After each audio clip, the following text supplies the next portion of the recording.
금방 읽은 말씀 가지고 삼위 하나님의 구원의 목적이라는 제목으로 함께 말씀 상고하고자 합니다. 에베소와 로마서는 전개 방식의 차이가 있습니다.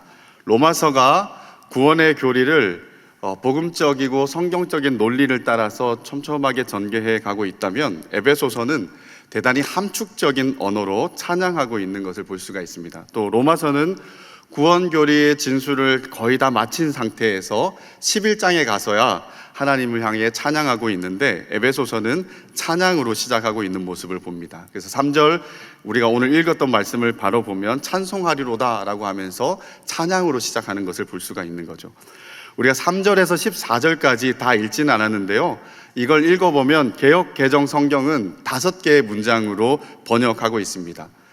오늘 읽었던 3절에서 6절까지 하나의 문장을, 또 7절, 8절에서 10절, 11절에서 12절, 13절에서 14절을 문장을 다 이렇게 끊어갖고 문장으로 번역하고 있는데요, 그러나 원문은 신약에서 가장 한 문장인데 가장 긴 문장입니다.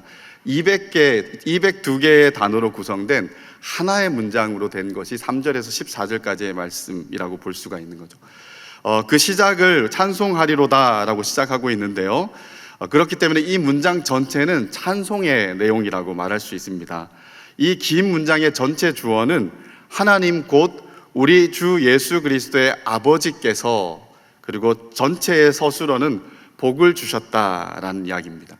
그래서 어떤 복을 주셨는가가 그 전체의 내용의 주가 되는 내용이라고 볼 수 있죠. 그래서 아버지께서 복을 주셨는데 어떤 복을 주셨는가? 그리스도 예수 안에 있는 하늘에 속한 모든 신령한 복을 우리에게 주셨다라고 이렇게 말합니다.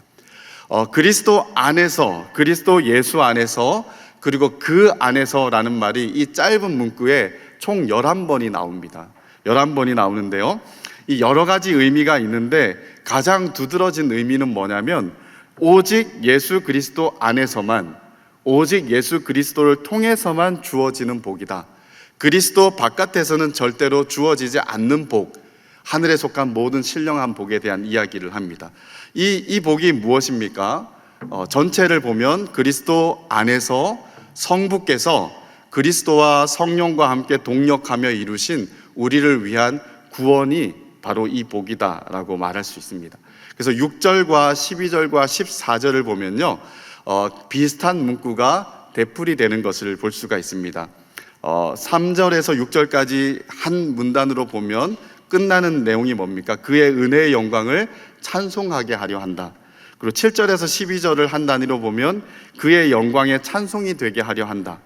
그리고 13절과 14절에도 그의 영광을 찬송하게 하려 하십니다 라고 이렇게 말합니다. 그래서 6절과 12절, 14절은 어떤 내용을 말한 후에 결과적으로 찬송, 하나님의 영광을 돌리는 송영을 반복적으로 기록하는 것을 우리가 볼 수가 있는 것입니다. 그래서 전통적으로 많은 학자들은 이 긴 한 문장을 내용적으로 성부 하나님의 구원과 찬양, 성자 하나님의 구원과 찬양, 성령 하나님의 구원과 찬양, 이렇게 삼위 하나님의 구원 사역을 각 사역별로 구별하고 찬송으로 끝맺는 삼위일체론적으로 이해를 하는, 많이들 이해를 합니다.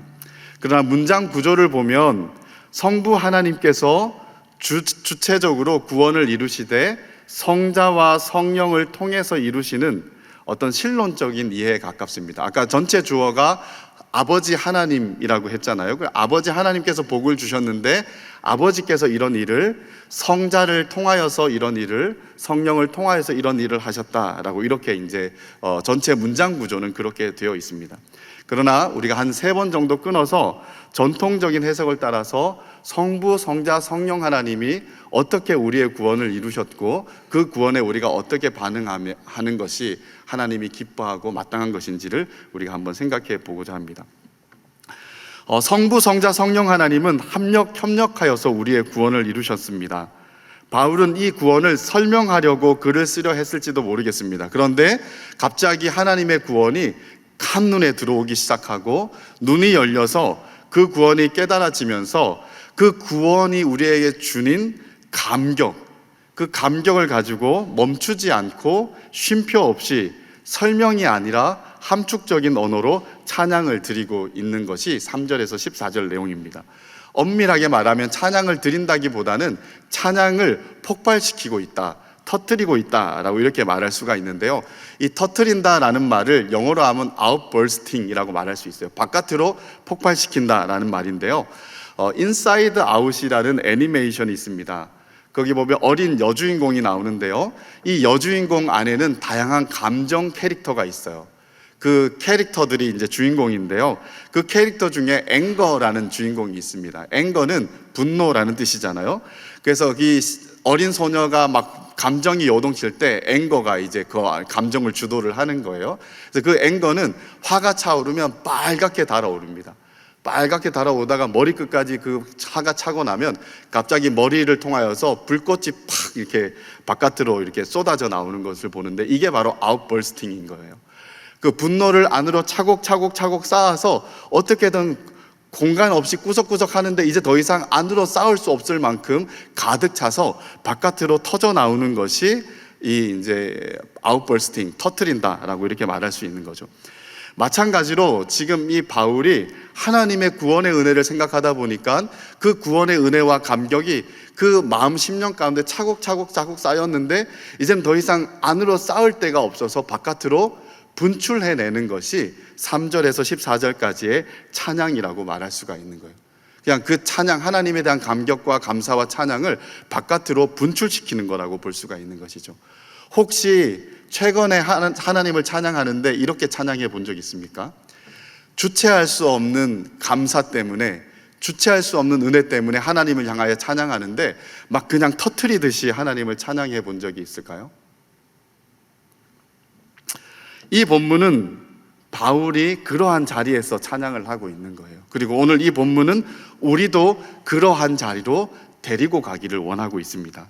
비록 함축적인 언어이지만 삼위 하나님의 구원이 어떠한지를 깨닫게 해서 그 은혜가 깨달아지고 감사와 감격이 넘쳐서 찬양을 터뜨릴 수밖에 없게 만드는 것이 3절에서 14절까지 오늘 본문의 궁극적 목적이라고 말할 수가 있는 것입니다.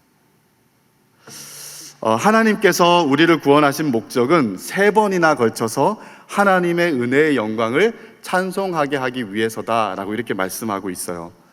하나님이 창조하신 목적을 이사야서 43장 21절에 이렇게 말합니다. 이 백성은 내가 나를 위하여 지었나니 나를 찬송하게 하려 함이니라. 하나님이 우리를 창조하신 목적도 찬송하게 하는 것이고요, 우리를 구원하신 목적도 찬송하게 하는 것이다 라고 이렇게 말씀하고 있습니다. 이 구절들은 반역적인 마음, 죄의 본성을 가지고 있는 인간들에게는 하나님께서 마치 우리를 수단화시키는 것 같은 반감이 느껴질 수가 있어요.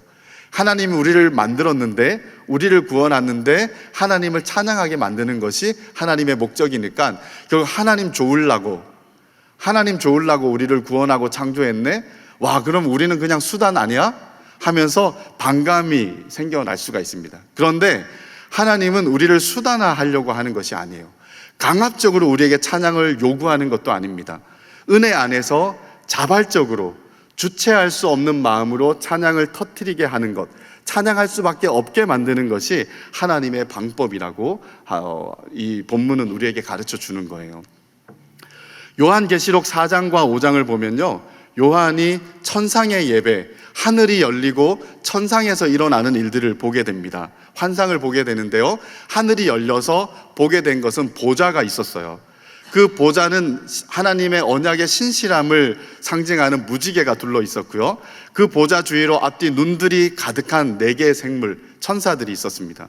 그리고 그 보좌 위에 영광스러운 이가 계셨고, 그 보좌 옆에는 예수께서, 어린 양께서 서 계셨어요. 그리고 그 보좌를 둘러싼 24개의 보좌가 있었습니다. 그 24개의 보좌에는 금면류관을 쓰고 흰 옷을 입은 24명의 장로들이 앉아 있었어요. 그리고 이 장로들을 둘러싸고 천사들이, 많은 천사의 무리들이 있었고요, 그리고 온 세계, 피조 세계가 다 하나님을 찬양하는 모습들을 보입니다.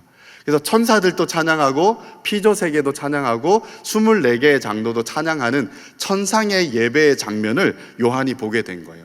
근데 이 찬양의 예배에는 특징이 하나 있었습니다. 특징이 뭐냐면 이 4생물이 밤낮 찬양했다라고 말해요. 밤낮 찬양했다.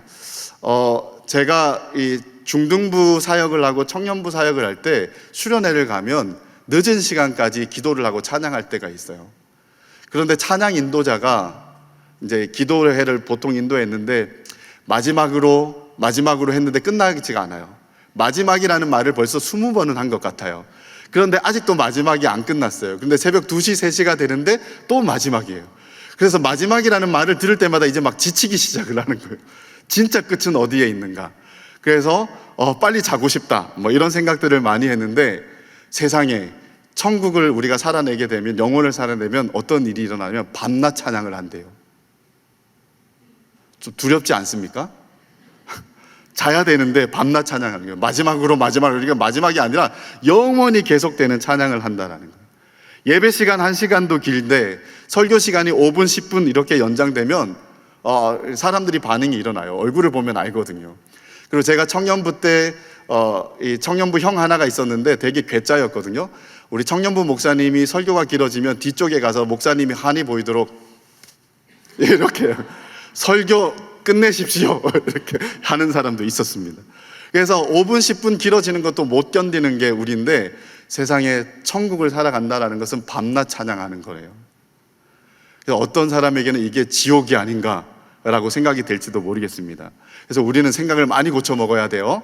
이 땅에서 훈련을 많이 해야 됩니다. 어떻게 훈련해야 되냐면 5분, 10분, 1시간, 2시간 예배 드리는 거는 천국을 위한 예비하는 삶이다 하면서 얼마든지 건디고 버티고 누리고 즐길 줄 아는 그런 상황들로 우리 만들어야 될 것 같습니다. 그런데 이렇게 밤낮 찬양을 하는데 그냥 말로 하는 것만 찬양이 아니겠죠. 그죠? 거룩한 산제물로 우리의 삶을 드리고 모든 영역과 모든 관계, 모든 내 외적인 삶에서 하나님의 주인 되심을 인정하고 살아가는 것, 이것이 다 찬양이라고 말할 수 있을 거예요. 이런 모든 삶을 통틀어서 밤낮 찬양하는 거라고 얘기할 수 있어요. 근데 찬양이라는 것이 가지고 있는 함의가 있는 것처럼 그냥 우리 일을 하는 것이 아니라 하나님이 주인이시고 우리의 입술의 찬양과 우리의 삶의 찬양을 주님만이 받을만 하십니다, 주님만이 받아 마땅하십니다 하면서 주님을 위해서 찬양하고 주님을 위해 사는 것이 다 밤낮 하는 찬양이라고 말할 수가 있는 것이죠. 그런데 이 밤낮 찬양의 특징이 있어요. 그 특징이 뭐냐면 의무적이 아니다라는 거예요. 전부 다 자발적으로 하고 있다라는 것입니다. 24장로들은 구약 12지파로 이제 상징되는 구약의 모든 백성들, 그리고 신약 12제파, 사도 12명의 사도로 이제 대표되는 신약의 전체 백성을 다 얘기를 해요. 그래서 24명의 장로들이라는 말은 신구약 하나님의 구원을 받은 모든 백성들을 다 일컫는다라고 말할 수 있어요. 그래서 이 모든 구원받은 백성들이 어떻게 있냐면 흰 옷, 즉 예수 그리스도로 말미암아 정결하게 된 거룩한 옷을 입고 금면류관을 썼다라는 말은 왕의 자리에 앉았다라는 거죠. 왕이 되어서 하나님과 똑같은 단어로 쓰여진 보좌, 24개의 보좌에 앉아서 하나님과 통치하는 일들을 하게 된다라고 이렇게 이야기를 합니다. 이게 이제 성경이 묘사하고 있는 그림이죠. 근데 이들이 어떻게 찬양하냐면요, 하나님이 우리에게 주신 은혜가 너무 감격스러워서 보좌에 앉아 있지를 않아요. 보좌에서 일어서서 무릎을 꿇고 머리를 숙여서 하나님 앞에 경배하되, 주님이 우리에게 주신 왕의 이 금면류관을 벗어서 너도 왕이야 라고 우리에게 주신 그 왕권을, 아닙니다, 하나님 홀로 왕이십니다 하면서 그 금면류관을 하나님의 보좌 앞으로 던지면서 하나님 앞에 찬양하는 모습을 보여주고 있어요. 이것은 24장로가 얼마나 자원하고 자발적인 마음으로 예배를 드리고 있는지를 보여주는 거예요. 그리고 은혜에 감격되어서 기쁨과 하나님이 주신 모든 감격들을 가지고 자발성을 가지고 예배하는 것이 이들이 드리고 있는 예배라고 말할 수 있는 거죠. 그래서 이들은 하나님의 은혜가 너무 커서 자원하는 마음으로 밤낮 가리지 않고 주님을 예배하고 찬양할 수밖에 없어서, 주체할 수 없어서 기쁨으로 그렇게 하나님 앞에 송영, 하나님이 받아 마땅한 영광의 노래를 드리고 있는 것이 천상의 예배이고 오늘 바울이 터뜨리고 있는 찬송의 의미다라고 볼 수가 있는 것이죠. 우리 사랑하는 남서울교회 성도님, 그리고 사교구 우리 하늘가족 여러분, 바울처럼 우리도 이런 눈이 열려야 될 것 같아요. 우리에게는 노래하지 못할 이유가 너무 많습니다. 찬양하지 못할 이유가 너무 많아요. 하나님이 내 삶에 이런 어려움을 주고 이런 아픔을 주고 이것도 해결해 주시지 않고 이런 고난을 주고 뭔가 나에게는 시원하게 뭔가를 베풀어 주신 적이 없기 때문에 늘 하나님에 대한 불편한 마음을 가지고 찬양보다는 늘 불평 어린 기도가 우리에겐 더 지배적일 때가 많아요. 그죠? 그런데 우리의 눈이 열려서 하나님이 이미 우리에게 주신 것을 좀 봐야 됩니다.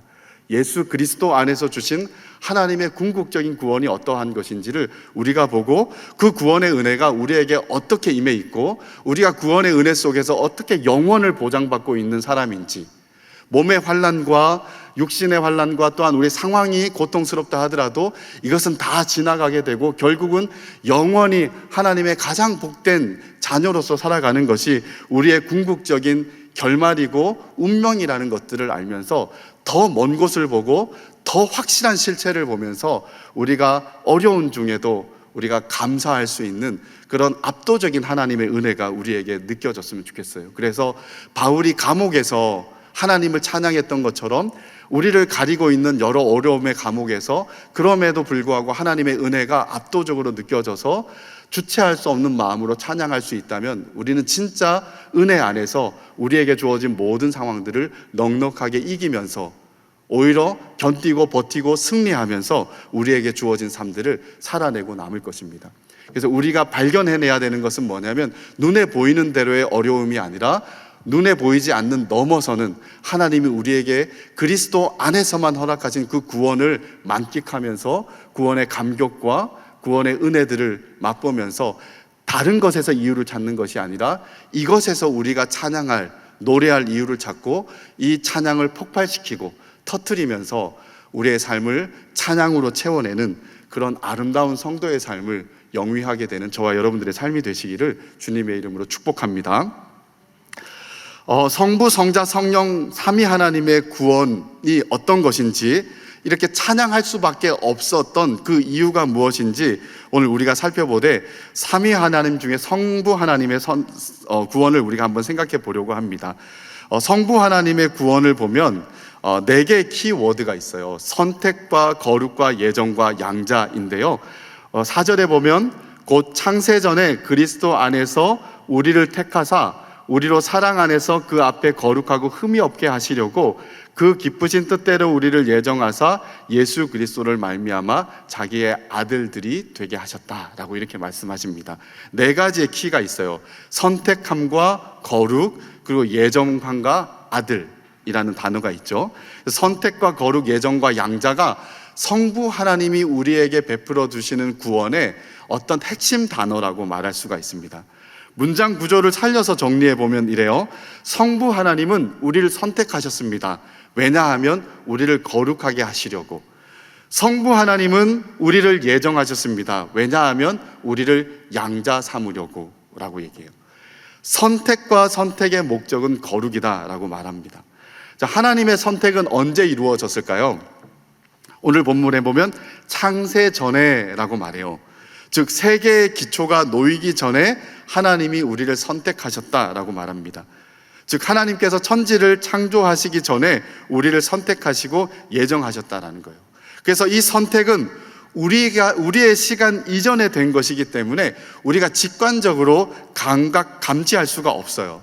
우리가 태어나기도 전에, 아니 이 세상이 만들어지기 전에 일어난 일이기 때문에 우리가 감각할 수 없는 때에 일어난 일이라고 볼 수가 있습니다. 우리가 흔히 구원을 언제 받았습니까? 라고 말한다면 우리는 흔히 내가 예수를 믿기로 작정한 그날에 나는 구원을 받았다라고 이렇게 생각을 해요. 그러나 바울은 믿기로 한 그날 이전에 아주 오래전 이 땅이 만들어지기도 전에 하나님께서 미리 아시고 우리를 선택하셔서 구원하셨다라는 거예요.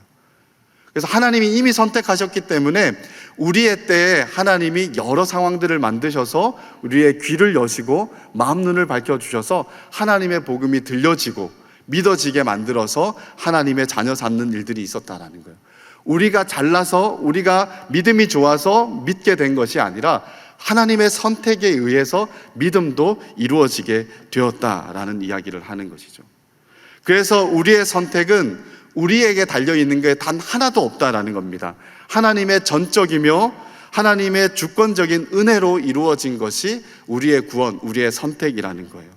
우리의 어떤 공로라든가 우리의 조건에 따라 된 것이 아니라 전적으로 선택하시는 하나님의 자유로운 의사와 결정과 사랑과 긍휼에 달려된 것이다라는 것입니다. 우리가 내세울 게 하나도 없다라는 거죠. 우리의 때가 아니라 이미 우리가 만들어지기도 전에, 창세 전에 이루어진 일이기 때문이다. 혹자들은 이런 주장을 합니다. 하나님이 예지 예정을 하셨다라고 주장해요. 즉 우리가 태어나지는 않았지만 창세 전에 하나님은 전지전능하신 분이기 때문에 모든 것을 다 보셨다라는 거예요. 그래서 우리가 어떻게 살지를 다 봐서 쟤는 잘 살고 믿음으로 사는 것을 내가 봤기 때문에 이미 예지했기 때문에 내가 예정한다라고 이렇게 주장하는 사람들이 있어요.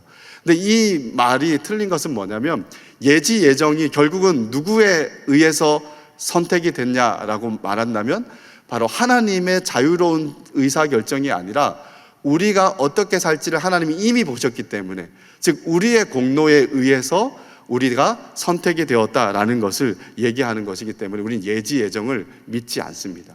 예지 예정이 아니라 하나님이 선하신 뜻에 따라서 하나님의 긍휼과 큰 사랑에 의해서 무조건적으로 하나님이 우리를 선택하셨지 우리에게 어떤 것도 달려있지 않다라고 얘기를 하는 거예요. 우리가 그 선택을 받아 마땅하지도 않고 자격도 없고 하나님 앞에 일한 것도 없고 공로도 없기 때문에 오히려 원수고 죄인이었기 때문에 하나님의 심판받아 마땅한 존재였지 우리에게 어떤 이유가 있어서 하나님 우리를 선택하신 것이 절대 아니다라는 거예요. 그래서 하나님의 선택은 우리의 어떠함이 아니라 하나님의 어떠하심 때문에 된 일이다라는 거예요. 하나님의 자비와 은혜로 하나님의 선하신 뜻대로 우리를 선택하시고 구원하신 거예요. 여기에는 우리의 공로가 전혀 들어갈 수가 없는 거죠. 그럼 하나님이 우리를 이렇게 선택하셨는데 왜 선택하셨는가? 그 선택의 이유와 목적이 뭔가라고 했을 때 오늘 본문에서는 흠이 없고 거룩하게 하시려고 우리를 선택하셨다라고 이렇게 말해요. 그래서 선택의 목적은 거룩이라는 거예요. 구원은 죄사함을 받고 천국 들어가는 것이 전부가 아닙니다. 간혹 우리는 이렇게 생각해요. 천국은 우리가 나중에 들어가야 될 어떤 장소적인 개념으로만 생각을 합니다. 그래서 우리는 믿으면 구원을 받고 천국을 간다 라는 단순한 도식을 만들어서 믿음만 있으면 돼, 믿음만 있으면 천국은 따놓은 당상이기 때문에 우리는 믿기만 하면 돼. 그래서 이 믿음이 우리의 삶 전인적으로 관계되는 것도 아니고 어떤 지적인 동의만 생각하면 된다라고 생각을 해서 이런 단순하고 부족한 생각을 가지고 믿음 생활을 할 때가 많아요. 이거는 성경이 말하는 구원이 아닙니다. 성경이 말하는 참된 구원은 어디를 자격을 갖춰서 들어가는 어떤 공간적인 개념을 앞서서 인격적이고 관계적인 개념을 얘기를 하는 거예요. 그래서 로마서 5장 1절에 보면 너희가 예수 그리스도로 말미암아 의롭다함을 받았으면 하나님과 화평을 누리자라고 이렇게 말해요. 하나님과 화평을 누리자라는 말은 뭔가 권유형처럼 되어 있지만 서술형이에요. 하나님과 화평을 누리는 관계 속으로 들어와 있다라는 이야기를 하는 겁니다. 우리가 구원을 받았다라는 말은 천국 들어간다라는 말을 하는 것이 아니라 천국 자체이신 하나님과의 관계 속으로 들어와 있다라는 이야기를 하는 거예요. 그래서 하나님과 관계가 지속되고 영원히 계속되는 것이 천국이라고 말할 수가 있는 거예요. 그래서 이 천국에 들어가는 자격 요건만 구비하면 믿기만 하면 다 끝나는 것이 아니다. 우리가 천국을 영원히 살아갈 존재론적이고 관계론적인 특징을 소유하게 하는 것이 하나님이 우리를 선택하신 목적이라는 거예요. 그래서 하나님이 우리를 선택하신 후에 죄 용서를 해주셨어요. 그리고 우리로 하여금 하나님께 가까이 불러주셨어요. 그래서 하나님과 관계하며 교제하며 인격적인 관계로 영원을 살아가게 만드셨다는 거예요. 지금은 우리에게는 일정한 정도로 방해가 있어요. 우리는 죄성이 있고 여전히 우리가 알지 못하는 것이 있기 때문에 하나님과의 관계를 아주 완전하게 완벽하게 누려가지 못해요. 그래서 하나님이 보이지 않기 때문에 하나님이 없는 사람처럼 믿음이 있음에도 불구하고 그렇게 살아갈 때가 많습니다. 그런데 영원을 살아가는 마지막 때가 되면 그때는 하나님과 얼굴과 얼굴을 맞이하면서 영원을 살아가는 일들이 있어요. 관계적으로 우린 영원을 살아가게 된다라는 거예요. 그래서 이때를 위해서 하나님 우리를 구원하시는데 이 구원을 지금 이 순간에도 관계적으로, 인격적으로 하나님과 관계하며 만들어가는, 살아가게 만드는 것이 천국이고 구원이다라고 성경은 우리에게 가르쳐주고 있는 거예요. 그래서 하나님은 두 가지 일을 하신 거예요. 예수 그리스도 안에서 우리의 죄의 모든 문제를 해결하실 뿐만 아니라 우리로 하여금 의의 문제도 다 해결하게 하신 거예요.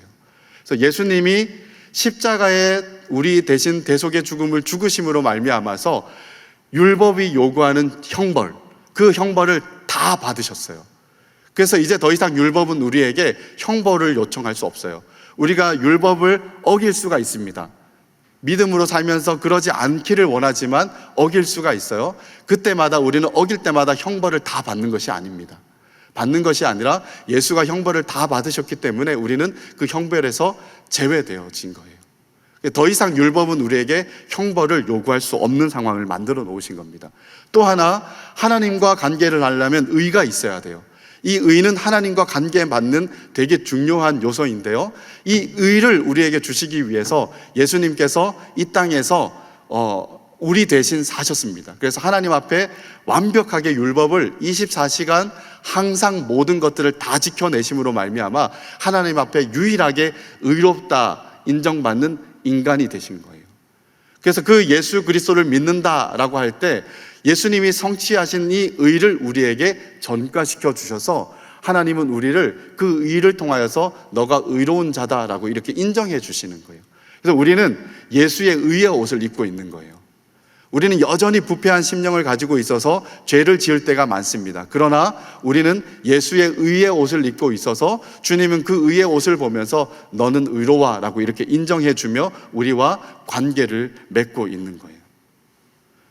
그리고 그 의의 옷을 입었는데 이제 이 의의 옷이 우리에게 조금씩 의의 능력이 되어서 우리가 점점 의의 옷에 어울리는 의인이 되게 만드는 것이 성화의 과정인 거예요.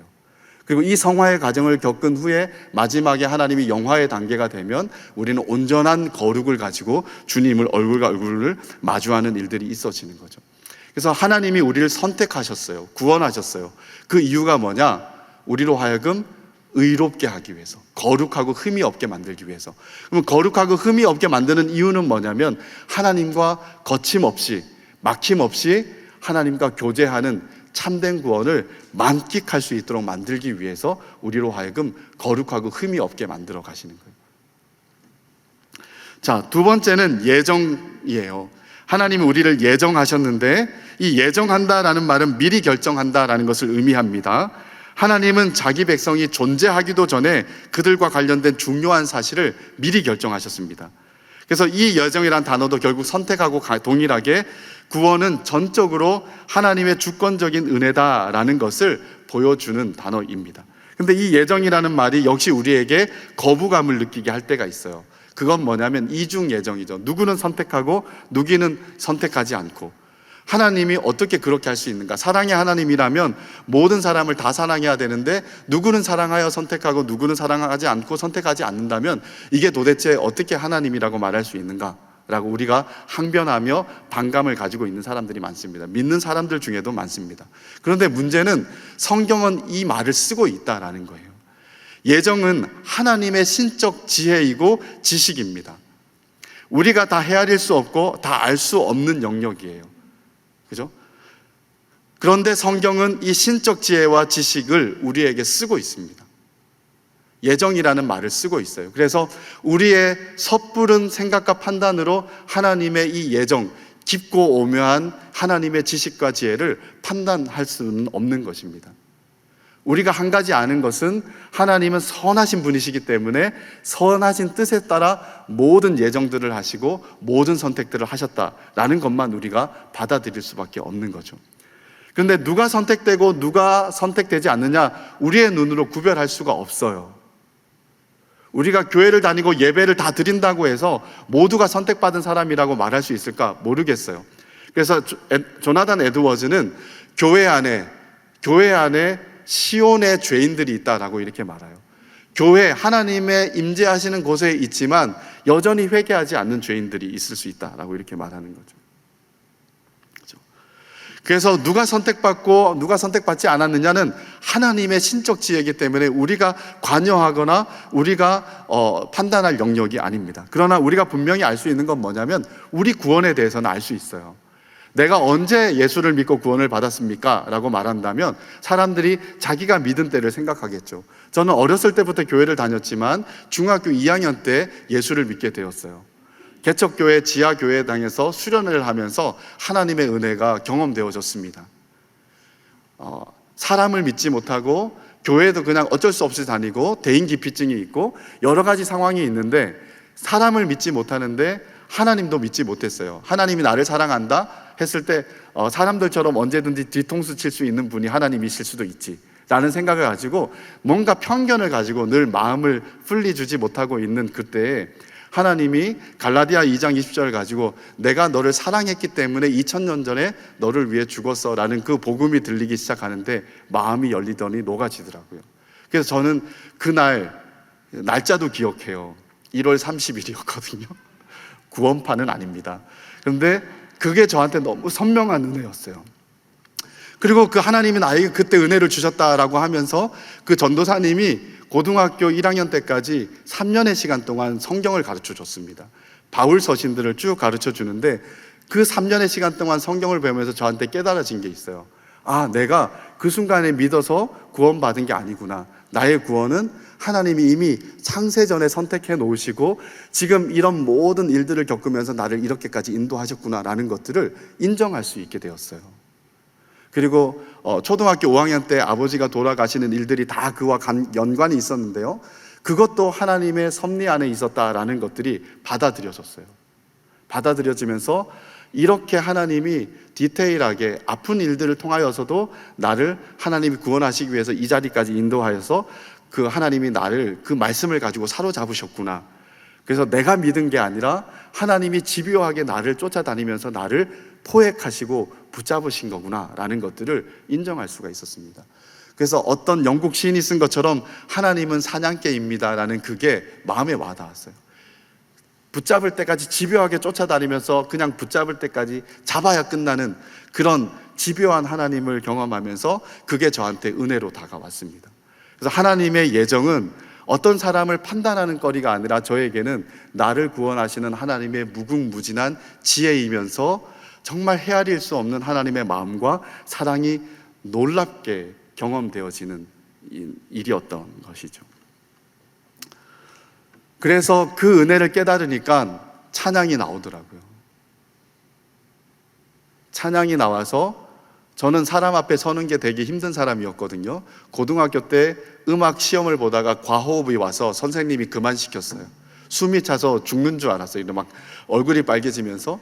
사람 앞에 설 수 없는 사람인데 제가 고등학교 2학년 때 중3 때 기타를 배워서 찬양 인도를 했어요.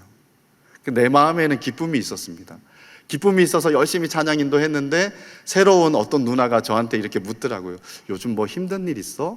라고 이렇게 묻더라고요. 왜요? 그랬더니 표정이 안 좋아서. 저는 너무 은혜로워서 찬양을 했는데 아직 이 표정은 삶의 여러 가지 상황에서 많이 만져지지 않았었나 봐요. 그런데 상상도 못할 일이 있는 거예요. 저희 어머님은 아직도 제가 목사하는 거를 신기해합니다. 그 성격을 가진 내가 저걸 어떻게 하지? 그래서 보기를 두려워하는 것 같아요. 근데 그랬던 제가 사람들 앞에서 찬양을 했습니다. 기타 치고. 여전히 막 창피하고 얼굴도 다 못 맞추고 막 그런 게 있지만 그런데 찬양, 이렇게 기쁨이 있어서 찬양을 하게 되니까요. 이게 하나님이 나를 구원하신 은혜 가운데서 나에게 준 변화인 거예요. 그런데 이렇게 하나님께서 예정하신 이유가 뭡니까? 목적이 뭡니까? 예수 그리스도로 말미암아 자기의 아들들이 되게 하려 했다라고 말해요. 양자를 삼아 주신 거죠. 그래서 이 양자를 삼는다라는 말은 법적 용어인데요, 당시 로마 제국에서는 양자 삼는 일이 흔했습니다. 누군가를 양자를 삼았을 때는 이 사람이 친자와 다름이 없었어요. 똑같은 법적 지위를 가졌습니다. 심지어 양자였던 자가 로마 황제가 된 케이스가 여러 케이스가 있습니다.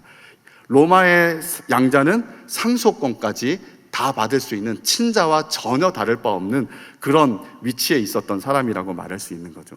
그래서 바울은 이 양자 삼음이라는 단어를 의도적으로 사용을 한 거예요. 우리는 원래 어떤 사람이었죠? 불순종의 아들들이었고 진노의 자녀였습니다. 그런 우리를 예수 그리스도 안에서 하나님이 입양하셨어요. 그리고 맏아들이신 예수 그리스도를 따라서 우리도 하나님 아버지를 아버지라 이렇게 부를 수 있게 만들어 주셨습니다. 그리고 에베소서 5장 1절에 가보면 하나님의 사랑을 입은 자녀라고 우리를 호칭하고 있어요. 우리는 아버지라고 부를 뿐만 아니라 하나님의 사랑을 입은 자녀로서 당당하게 하나님께 나아가고 상속을 받을 수 있는 영광스러운 결말을 지닌 존재가 예수 안에서 되었다라는 거예요. 왜 하나님이 우리를 예정하셨는가? 바로 이와 같은 아들로 삼기 위해서 우리를 하나님 예정하셨다라고 이렇게 말씀하고 있는 거예요. 성부 하나님께서 우리에게 구원하신 게 뭡니까? 이제 정리를 하면 선택을 하셔서 거룩하게 만들어서 막힘없이 거룩하신 하나님과 영원히 교제하게 만들게, 영원히 하나님을 누리게 만드는 것이 하나님의 아버지의 구원의 방식이었습니다. 또한 우리를 예정하셨는데 왜 예정하셨냐면 양자로 삼아서 아들 예수 그리스도와 방불케 하는 아들처럼 삼아 우리를 영원히 하나님 자녀로 살아가게 만들기 위해서 우리를 예정하셨다라고 말해요. 선택과 예정은 우리의 어떠함이 아니라 우리가 지어지기도 전에, 우리가 믿기도 전에, 또 온 세상이 지어지기도 전에, 창조되기도 전에 하나님의 선하신 뜻과 자비와 긍휼에 의해서 선택과 예정이 이루어졌다라는 것이죠. 그렇기 때문에 이 하나님은 하나님의 뜻대로 우리를 예정하고 선택하셨기 때문에 우리의 어떠함에 영향을 받지 않습니다. 우리가 잘 산다고 하나님 더 이뻐하시고 못 산다고 미워하시는 것이 아니라 긍휼한 마음을 가지고 어떻게든 하나님이 우리를 선택하고 예정하셨기 때문에 거룩하고 흠이 없게 만들고 아들로서 손색이 없도록 하나님이 철저하게 우리를 만들어 가실 것입니다. 하나님이 계획하고 예정한 대로 실패함 없이, 또한 절대로 이렇게 번복함 없이, 포기함 없이 확실하게 모든 것들을 그렇게 만들어 가실 거예요. 그래서 하나님의 구원을 성경은 간혹 과거로 표현할 수가 때가 있습니다. 미래적으로 일어나는 것들을 과거로 표현할 때가 있는데 그 의미는 뭐냐면 과거에 이미 일어난 것처럼, 이루어진 것처럼 내가 확실하게 그것을 이루기 것이기 때문에 과거로 표현하는 거예요. 하나님의 의지의 표명이라고 볼 수가 있는 거죠. 그래서 하나님이 계획하신 것은 절대로 이루어질 수밖에 없는 일이고 반복되거나 번복되거나 포기되거나 실패할 수 없는 일이에요.